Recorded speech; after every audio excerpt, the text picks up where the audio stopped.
त्या जिल्हा परिषद व पंचायत समितीच्या निवडणुकीसाठी आपण इथं आज छोटीशी मीटिंग यासाठी आपण आयोजित केलेली आहे. मित्रांनो, थोडंसं जर भविष्य बघितलं आपण, कुठलीही अडचण असू दे गवळीवाडीकरांना माहिती आहे. भाऊ 2008 साली जगचे आमदार असताना आपल्या गावामध्ये ट्रान्सफॉर्मर एक होतं गावाच्या पूर्वेला. भाऊ जगचे आमदार असताना पश्चिमेला नव्हतं पूर्ण गवळीवाडी जिथं जिथं अडचण येईल, भाऊ सकाळी ह्यांची अडचण असली की भाऊ संध्याकाळपर्यंत पीपी आणून बसवलेला की ताज, म्हणजे आपण विचार करणारी माणसं आहे. आणि आता काही लोक 20 वर्षानंतर भाऊ कुठली अडचण येऊन दिली का तुला, गवळीवाडीकरांना कुठली अडचण येऊन दिली का मला सांगा तुम्ही. गवळीवाडीकरांना कुठलीच अडचण येऊन दिली नाही. आणि 20 वर्षानंतर काही नेते आपल्या गावामध्ये त्यांच्या उमेदवारासाठी मतदान मागतात. कशासाठी? कायम सौदा केलेले नेते, हे तुम्हाला सगळ्यांनी माहिती आहे. आपला नेता रात्री अपरात्री आपल्याला कुठली अडचण असू दे, दवाखान्यात असू दे, कुठली असू दे, कोण येणार आहे थोडा विचार करा. म्हणजे थोडा विचार करा की मला माहिती आहे तुम्ही चुकत नाही. कारण 2012 मी इथे पंचायत समितीत भाऊंनी दांडघेऊन दिले, मी उभारतो. 35 आपल्यामध्ये बूथ होते. आपल्या गावामध्ये माझी ओळख आमच्या खंडराजात सुद्धा भाऊ येत होते, ते त्यावेळेला हेच नव्हतं. तरी पण खंडराजात मला दुसऱ्या नंबरला भाऊंच्यामुळे मी 2 नंबरला, 3 जण आम्ही लढवत होतो गावातच, बरोबर आहे.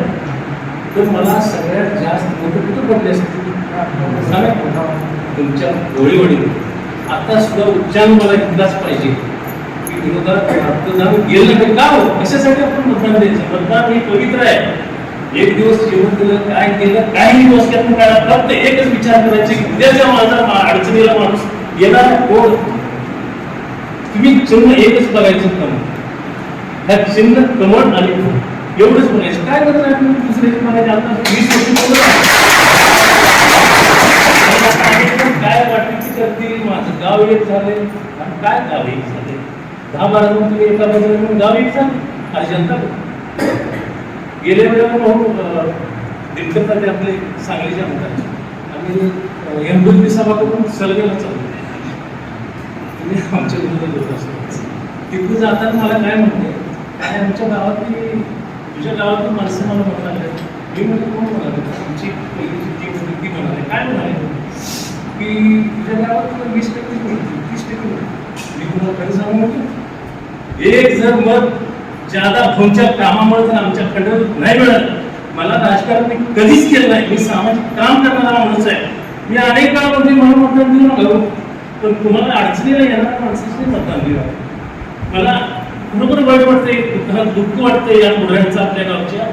काय केलंय होते आणि मला सांगा त्यांचे व्हिजन काय आहे माझ्या गावचं. सांगा माझ्या गावचं व्हिजन काय आहे, काय सुनाच्या पुढाऱ्यांच्या. मला सांगताय का एकच आपलं ध्येय काय, माझ्या गावचं काम, माझ्या गावच्या माणसाला येणारे अडचण रात्री अपरात्री असू दे. कोरोनाच्या वेळा तर भाऊनी रात्री 12-1 वाजता फोन उचलला माझा, पुन्हा माझ्यासाठी माझ्या फोन ऍडमिट होता. तुमच्या गावासाठी मला गावचं पुढे सगळं. आता काय म्हणाले, आम्ही सगळं एका बाजूला, गाव एका बाजूला. कारण गाव एका बाजूला मी तुम्ही 12 एका बाजूला. मी तुमच्यावर टीका करत नाही. तुमची ज्या वेळेला पक्षाचं तुमच्या सत्ता होती 20 वर्षाच्या पाठीमागे, त्यावेळेला तुम्ही काय करू शकणार नाही गावचं. त्या माणसाचं व्हिजन आहे, सुरेश भाऊंचं व्हिजन आहे तुमच्या गावचं, ह्या गवळीवाडीचं. भाऊ अगोदर सांगतात ती कमी आहे, ती रस्ता कमी आहे. काय काय अडचण काय असल्या माणसाला तुम्ही दुखवायचं नाही, एवढंच मी तुम्हाला हात जोडून विनंती करतो. आणि गवळीवाडीकरांवर तुम्ही एकच करायचं, कमळ म्हणजे भाऊ आणि भाऊ म्हणजे तुम्ही आहे, एवढंच लक्षात ठेवा. आणि येणाऱ्या 5 तारखेला कुणाकडे बघू नका, काम करणाऱ्या माणसाला बघू 100% मतदान झालं पाहिजे. एवढीच